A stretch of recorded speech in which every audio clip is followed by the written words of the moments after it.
जय हिंद विद्यार्थी मित्रों। चलो मित्रों, आज हवे आपणे एक नवुं प्रकरण शुरू करवाना छीए। एना अंतर्गत बात करिए। मैं अहीं केटलाक सेंटेन्स लख्या छे। आज वरसाद आववानी संभावना छे। आ वखते एसएससी बोर्डनी परीक्षामां गणितनुं प्रश्नपत्र सरळ आवे तेवी शक्यता छे। आ वखते आपणा वर्गमां એટલે તમે જે ક્લાસમાં ભણતા હો ધોરણ 9 હોય તો ધોરણ 9 માં કોઈ એક્સ વિદ્યાર્થી નો પ્રથમ નંબર આવશે તેવી મને શંકા છે, તેવું હું માનું છું। આજની મેચ ભારત જીતે તેવી શક્યતા છે। મિત્રો, આવા બધા પ્રશ્નો જે છે એમાં ક્યાંય કોઈ ચોક્કસ બાબત નથી છે ના। તો શું છે? દાખલા તરીકે વરસાદ આવવાની સંભાવના, એનો અર્થ કે આજે વરસાદ આવે પણ ખરો અને ન પણ આવે। વરસાદ આવવાનું પૂર્વાનુમાન એ આપણા ભૂતકાળના અનુભવોમાં કે ભાઈ આ ટાઈપની પરિસ્થિતિ હોય એટલે વરસાદ પડે એવી શક્યતા હોય એ ધ્યાનમાં લઈને કરવામાં આવે છે। એટલે ચોક્કસ થશે જ આ કારણથી આ વસ્તુ એવું ન કહેતા એની શક્યતા વિચારી શકાય છે। એટલે કે આવનારા સાચા પરિણામ વિશે કોઈ ચોક્કસ અનુમાન કે આગાહી કરી શકતા નથી। તો આ ચોક્કસ પરિસ્થિતિમાં ચોક્કસતાનું વિશ્લેષણ મેળવવાનો ગાણિતિક અભ્યાસ જે છે એને કહેવાય સંભાવના, જે તમારા ધોરણ 9નું 15 નંબરનું પ્રકરણ છે જેનું નામ છે સંભાવના। તો આવો મિત્રો, આપણે આજે આ પ્રકરણમાં થોડો વધુ અભ્યાસ કરીએ। આમ તો છે ને આ પ્રકરણ એના વિશે એવું કહેવાય છે કે જુગાર રમતા હોય ત્યારે એની શક્યતાઓ કેવી રીતે વિચારાતી। એટલે આ સંભાવના શાસ્ત્ર એ પછી તો આમ તો રમતના સિદ્ધાંતોમાંથી શરૂ થયેલું। ભૌતિક વિજ્ઞાન હોય, વિનયન હોય, જીવ વિજ્ઞાન હોય, તબીબી વિજ્ઞાન હોય, હવામાનની આગાહી કરવાની હોય, તો હવે તો એનો આટલો વિસ્તૃત અભ્યાસ થવા લાગ્યો છે। બરાબર છે। તમારા પ્રશ્નોના જવાબ માટે પણ આપણે જોઈ લઈએ તો 17મી સદીમાં ફ્રેન્ચ ગણિત શાસ્ત્રી પાસ્કલ અને ફરમાને સંભાવના વિશેનો વિચાર પ્રદર્શિત કર્યો હતો। એમને વિચાર સ્ફુરિત થયો હતો। એમાં આપણે ઘટના લખવાના છીએ। તો ઘટના શું છે? તે કોઈ પ્રયોગ હોય એના કેટલાક પરિણામોનું એકત્રીકરણ, કે દાખલા તરીકે સિક્કો ઉછાળીએ તો કેટલા પરિણામ મળે? છાપ મળે, કાંટો મળે, એવી રીતે 2 સિક્કા ઉછાળીએ તો કેવા પરિણામ મળે? એ બધા જે તે ઘટના એટલે કે પરિણામોનું એકત્રીકરણ। હવે એની અંદર બનતી બંને ઘટના અલગ અલગ હોય, જેને આપણે નિવારક ઘટનાઓ કહી શકીએ, કે જેમાં બંને ઘટના એક સરખી ના હોય, એટલે એમનો છેદ ગણના રૂપે બતાવ્યો છે તો ખાલી ગણો। હવે ઘટના માનો કે ઈ એટલે એફર્ટ, પ્રયત્ન આધારિત આપણે સંભાવના કેવી રીતે એની બનાવી શકીએ છીએ એનું સૂત્ર જોવાનું થાય। તો જો કોઈ ઘટના ઈ હોય એની પ્રાયોગિક સંભાવના એને P of E વડે દર્શાવાય। P ફોર પ્રોબેબિલિટી, અને પ્રોબેબિલિટી એટલે સંભાવના, એટલે અંગ્રેજીમાં આપણે એને P કરીને કૌંસમાં E એટલે ઈ ઘટના હોય તો ઈ પ્રમાણે A, B, C, D, E1, E2, E3 આવા જુદા જુદા નામથી પણ આપણે એને લખી શકીએ। તો એ ઘટનાનો જવાબ કેવી રીતે લેવાનો? તો જે કોઈ પ્રયોગની ઘટના બને છે એમાં 2 બાબત, કે એક તો એના કુલ પરિણામો કેટલા, અને આપણે જે ઘટનાની વાત કરવી છે એના પરિણામ કેટલા। અર્થાત કોઈ ઈ ઘટનાની સંભાવના એટલે P of E, probability of E ઘટનાની સંભાવના બરાબર એ જે તે ઘટના ઉદ્ભવે તે ઘટના માટેના પ્રયત્નોની સંખ્યા। જેમ કે આપણે સિક્કો ઉછાળવાની વાત કરતા હોય તો સિક્કામાં છાપ મળે એવું કયું હોય તો એ છાપ મળે એવું કેટલી વાર બને એ પ્રયત્નોની સંખ્યા, અને નીચે છાપ મળે છે, કાંટો મળે છે, એમ બધા શક્ય કુલ પરિણામો હોય તેવા કુલ પ્રયત્નોની સંખ્યા। બરાબર છે। આ તમારા ધોરણ 9 આધારિત એનું આ સૂત્ર છે આ પ્રમાણે। હવે એમાં આગળ વાત કરીએ તો સંભાવનાના ગુણધર્મો એટલે આડકતરી રીતે એના જે શક્ય પરિણામો બનતા હોય તેની વાત છે। તો કોઈ પણ ઘટનાની સંભાવના આ પ્રશ્નના જવાબ માટે પૂછાય જ એકવાર તો 0, 1 કે તેમની વચ્ચેની કોઈ પણ વાસ્તવિક સંખ્યા હોય, અર્થાત કોઈ ઘટનાની સંભાવના 0 હોઈ શકે, 1 હોઈ શકે, 0 પોઈન્ટ કોઈ પણ આંકડો આવી શકે પણ 1 થી નાનો થાય અને 1 થાય ત્યાં સુધીનો 0.5 હોય, 0.25 હોય, 0.675 હોય, 0.999 હોય અને 1 હોય, પણ 0, 1 અને એની વચ્ચેની કોઈ પણ વાસ્તવિક સંખ્યા. બધી જ પરસ્પર નિવારક ઘટનાઓનો સરવાળો 1 થાય. હમણાં તમને આનું એક પરિણામ બતાવીએ કે બધી જ જે ઘટના બનતી હોય તો એ બધાનો સરવાળો ભેગી કરો, બધી ઘટનાઓ તેને એક જ જવાબ આવતો હોય એવું લેવાનું છે. અને અશક્ય ઘટનાની સંભાવના 0 અને ચોક્કસ ઘટનાની સંભાવના 1 થાય. જો આપણે આ બીજા ઉદાહરણની વાત કરીએ કે બધી જ પરસ્પર નિવારક ઘટનાઓનો સરવાળો 1. દાખલા તરીકે આપણે એમ કહ્યું કે એક સિક્કાને 2 વાર ઉછાળતા મળતી સંભાવના શોધવી છે, એટલે મળતી ઘટનાઓ બધી આપણે વિચારવી છે, એની વાત કરવી છે. શું બની શકે?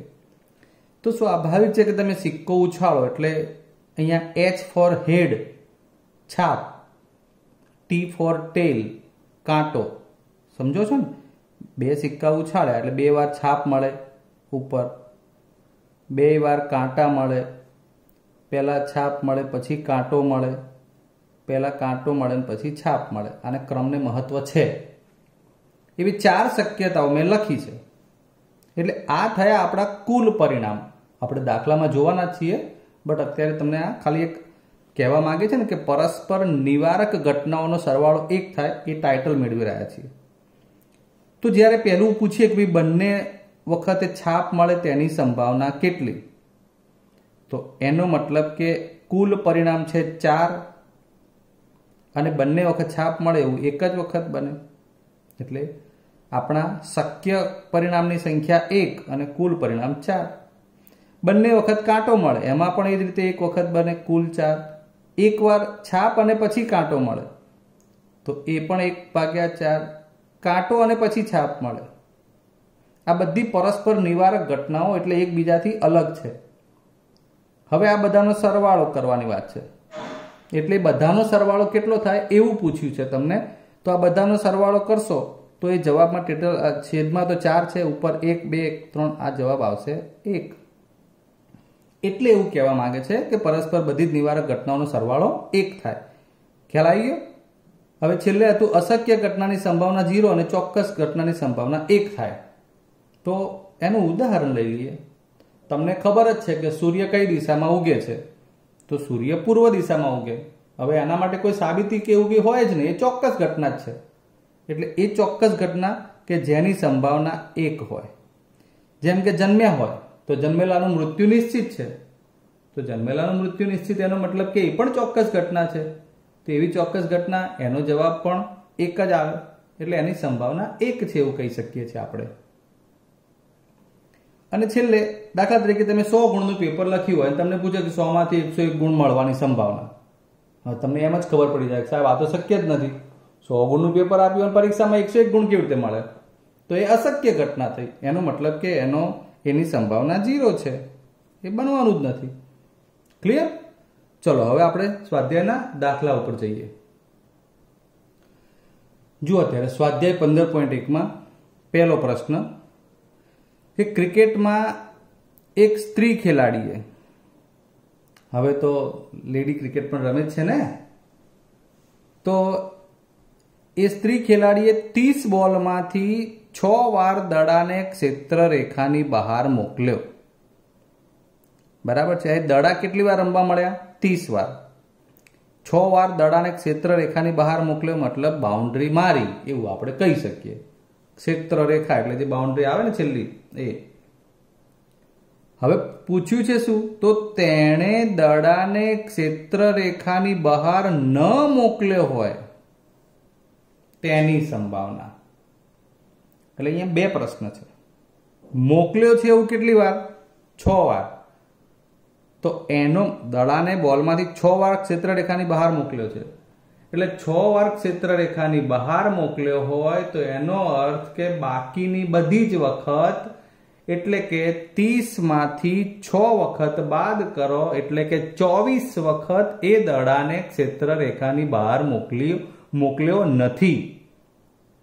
અને આપણે એ જ શોધવાનું છે કે ક્ષેત્રરેખાની બહાર ના મોકલ્યો હોય એવું કેટલી વાર બને છે. સમજણ પડી ગઈ? માટે હવે આપણે સૌથી પહેલા શું લખીશું? તો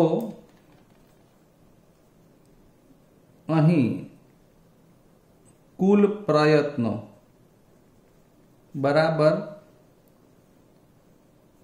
દડો 30 વાર રમે છે એટલે કે 30.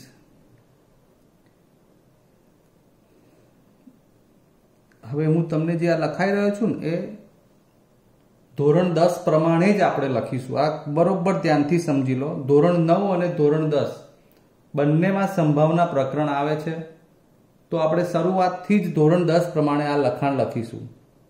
ઘટના એ આપણે જે પૂછ્યું છે કે દડો ક્ષેત્રરેખાની બહાર ન મોકલ્યો હોય. આ આપણને આના વિશે પૂછ્યું છે, તો એના માટેના હવે પરિણામો. ઘટના એના સાનુકૂળ પરિણામ એટલે કે એ ઘટના બનવાના પરિણામ કેટલા? તો 30 - 6 એટલે 24. બરોબર સમજી લેજો. બે બાબત ફોકસ કરવાની છે. આપણી પાસે સૂત્ર છે, એમાં અંશમાં આપણે એવું લખીએ છીએ કે ઘટના બનવાના શક્ય પરિણામો અને છેદમાં લખીએ છીએ ઘટનાના કુલ પરિણામો. બરાબર ને? ઉપર શક્ય પરિણામો, નીચે કુલ પરિણામો. તો એ આખું સૂત્ર આપણે નથી લખવાના. આ 10th પ્રમાણે જ તમને હું લખાઈ દઉં છું કે ઘટનામાં પહેલા કુલ પ્રયત્નો એટલે કુલ પરિણામો થઈ ગયા 30, જે છેદમાં આવે. ઘટના બની છે કઈ? તો કે દડો ક્ષેત્રરેખાની બહાર નથી મોકલવાનો, એના પરિણામો એ હવે લખ્યા કે ઘટના એના સાનુકૂળ પરિણામ 30 - 6 એટલે 24. અને માટે હવે જ્યારે આપણે P of A લખીએ છીએ ત્યારે એનો મતલબ એ થાય કે ઘટના એની સંભાવના એટલે ઘટના એ તમને પુસ્તકમાં કે એમાં અહીંયા એની જગ્યાએ આખું પરિણામ લખીને બતાવ્યું હશે કે દડો ક્ષેત્રરેખાની બહાર ન મોકલ્યો હોય. આવું કોઈ જરૂર નથી મિત્રો, કોઈ ચિંતાનો વિષય નથી. ધોરણ 10માં SSC બોર્ડમાં પણ આ જ પ્રમાણે લખાય છે, એટલે એવું કંઈ વિચારવાની જરૂર નથી રહેતી. તો P of A એટલે ઘટના એની સંભાવના, ઘટના એ લખી છે એની સંભાવના માટે એના શક્ય પરિણામો 24 ઉપર આવે અને છેદમાં 30 આવે. તમે આનું સાદું રૂપ 6 ચોક 24, 6 પંચા 30 આપો તો એ જવાબ 4 પંચમાંશ સુધી લખવાનો. બરાબર છે? તો આનો મતલબ એ થયો કે તેણે બોલને ક્ષેત્રરેખાની બહાર ન મોકલ્યો હોય એની સંભાવના 4/5 થાય. ચાલો મિત્રો, હવે પ્રશ્ન નંબર 2 વાંચીએ.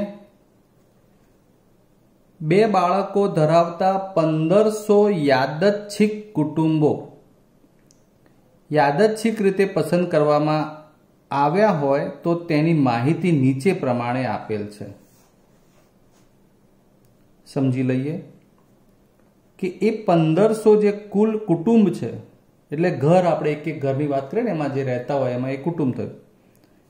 તો એમાં છોકરીઓની સંખ્યા 2 હોય, 1 હોય અને ન હોય. શૂન્યનો મતલબ કે ન હોય એવા કેટલા કુટુંબ. આ કોષ્ટક સમજાવું છું કે કુટુંબમાં છોકરીઓની સંખ્યા 2 હોય તેવા કેટલા કુટુંબ? 475. 1 હોય એવા કેટલા કુટુંબ? 814. અને એક પણ છોકરી ના હોય તેવા કેટલા કુટુંબ? 211. સૌથી પહેલા તમારે પરીક્ષામાં જવાબ લખવા માટે આવું લખવાનું થાય કે કુલ સંખ્યા એટલે કુટુંબની કુલ સંખ્યા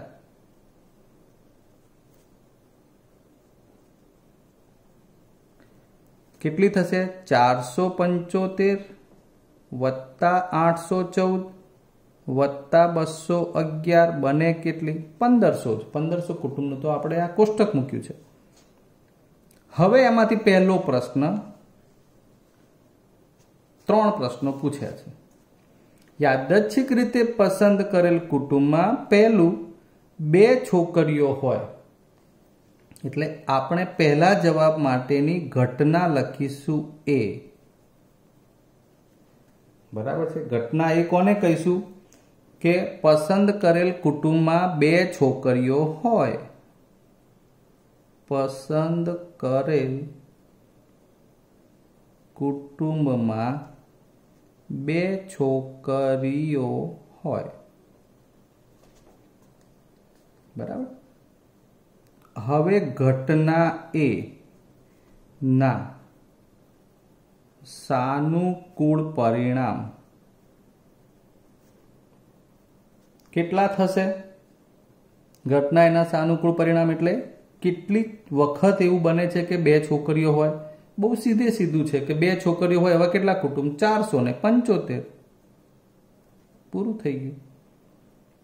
માટે P ઓફ A એટલે અંશમાં આ સાનુકૂળ પરિણામો, જે શક્ય પરિણામો આપણે કહીએ છીએ તે, અને છેદમાં 1500 કુલ પરિણામ.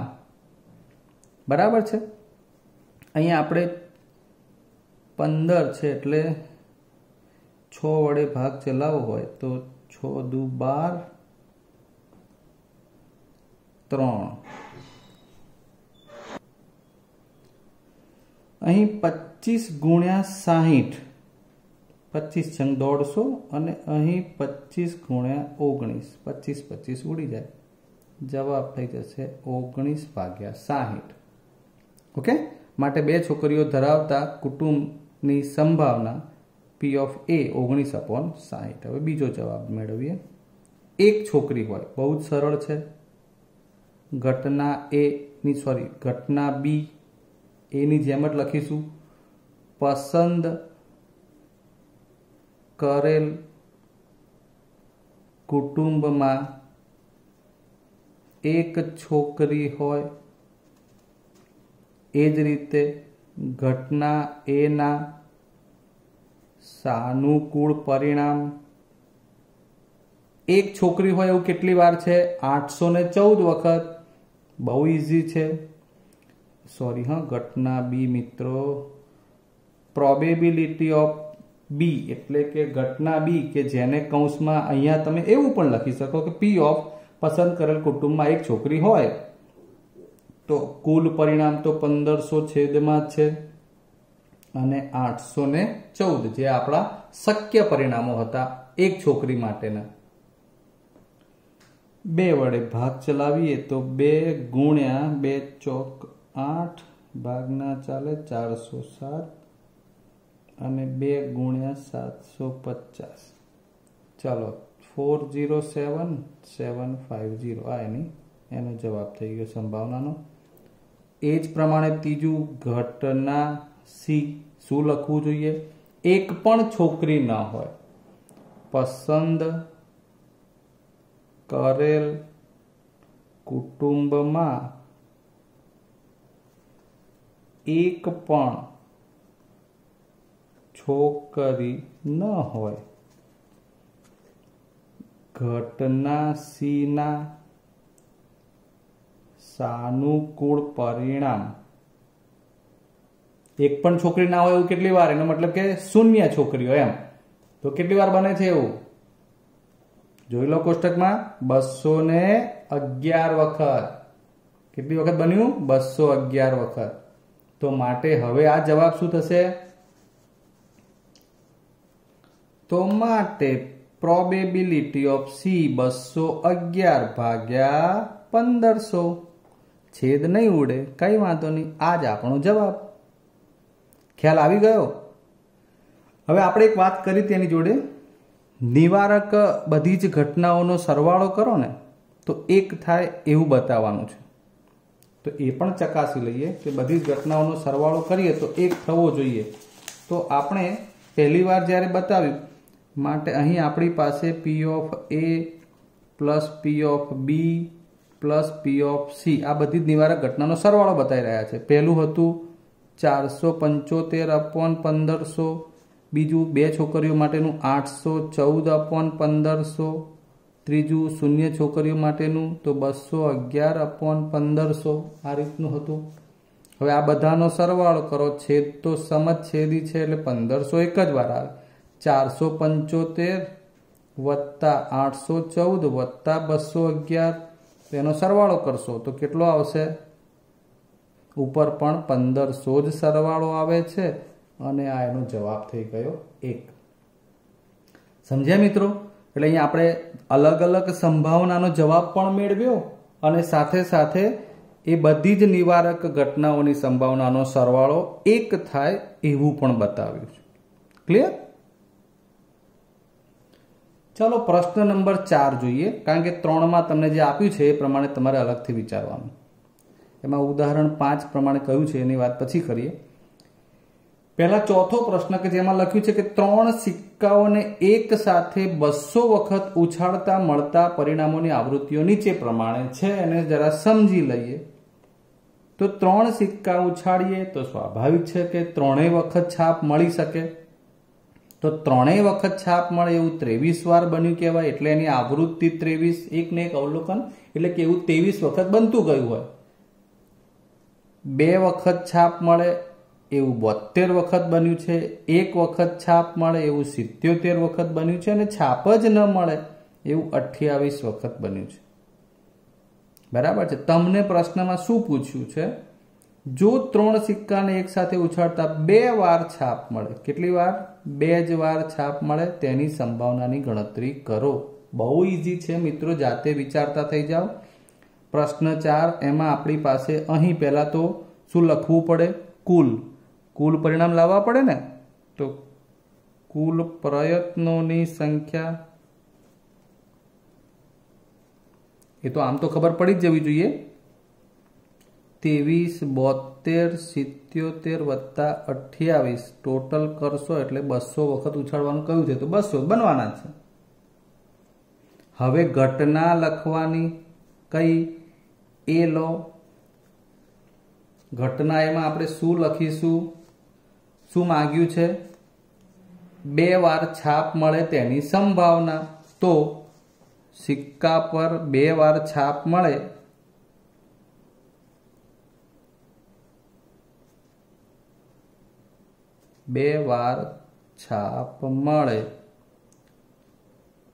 તે આ ઘટના થઈ। હવે અહીંયા આપણે એની સંભાવના એવું નથી લખવાનું, સિક્કા પર 2 વાર છાપ મળે, ચલો આટલું લખો તો પણ પ્રોપર છે। હવે લખવાનું ઘટના એ ના સાનુકૂળ પરિણામ કેટલી વખત એવું બને છે? તો જુઓ 2 છાપ મળે એવું કેટલી વાર બન્યું? 72 વખત।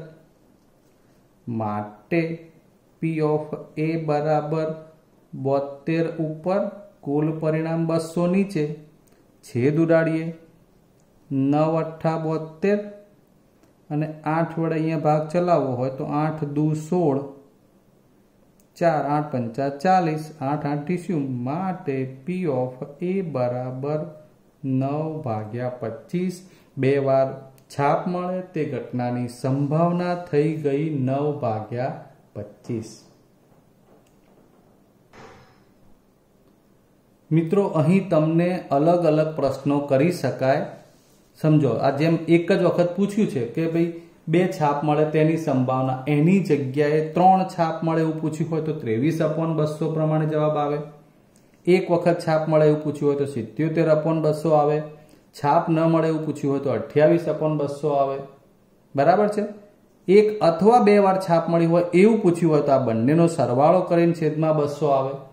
તો એ પ્રમાણે થોડા કોમ્પ્લિકેટેડ પ્રશ્નો પૂછ્યા હોય તો હવે મેં તમને સમજાવ્યું એ પ્રમાણે તમારે પ્રયત્ન કરવાનો, એ તમને આવડવા જોઈએ।